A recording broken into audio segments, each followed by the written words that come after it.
Hi Rachel, this is Jared. Just giving you a little bit of feedback here on your lesson from Wednesday night. I thought overall you did a really nice job working with subjects and predicates, conveying that information to students, and especially, I think that the strength of your lesson really lied in your activity, or I guess I should say activities, because you really had two separate things going on here that gave students an opportunity to practice the concepts and then also gave you or would give you as a teacher an opportunity to assess where these students are at in their knowledge and comprehension.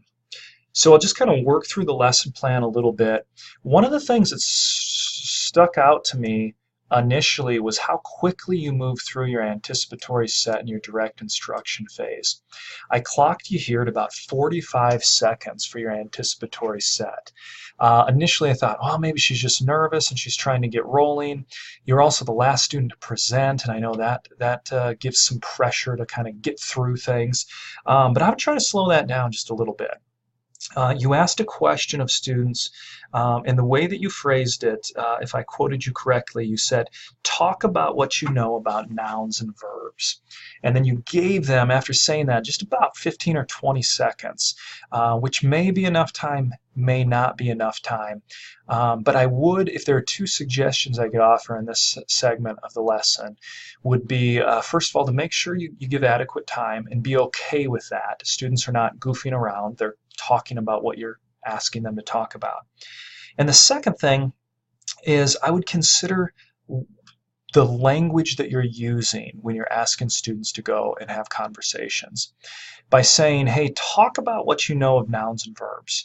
While that gives them some direction, it might also create a measure of confusion for some students. What exactly are we supposed to be talking about concerning nouns and verbs? What if I don't know what a noun or a verb is? And so you might just think about rephrasing that to maybe give your neighbor a definition of what a noun is. Or pair up and one partner's a one, the other one's a two. Ones define a noun, twos define a verb. Maybe just consider using language that's going to create as much clarity as possible as you move forward there. So then we move into your direct instruction phase. I thought this was pretty good. Again, I thought it was very short. It was 3 minutes, and essentially you answered that question, what's a noun and what's a verb, and then you also introduced this idea of phrases, noun phrases, verb phrases, and then this idea of a subject and a predicate. And so that's a lot to cram into those 3 minutes. You're kind of reviewing nouns and verbs and then also providing some direct instruction. Again, that's not to say that students weren't given what they needed to in that amount of time, but typically this is the longest segment of a lesson, and for you it was kind of second to shortest, in that regard. But those are just some things to consider there. I still think you did a nice job with it. As you moved into the activity, again, I think both of these activities were really well thought out. I think that they were engaging for the students. Students really didn't have an opportunity to let their minds wander much during your direct instruction because it was such a brief period of time.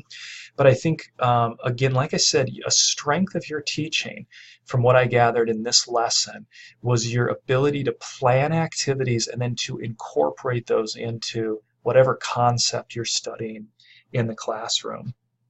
And then your closure, you really only spent about a minute on that, which may have rushed it a little bit. Again, I understand the context of being the last student to present.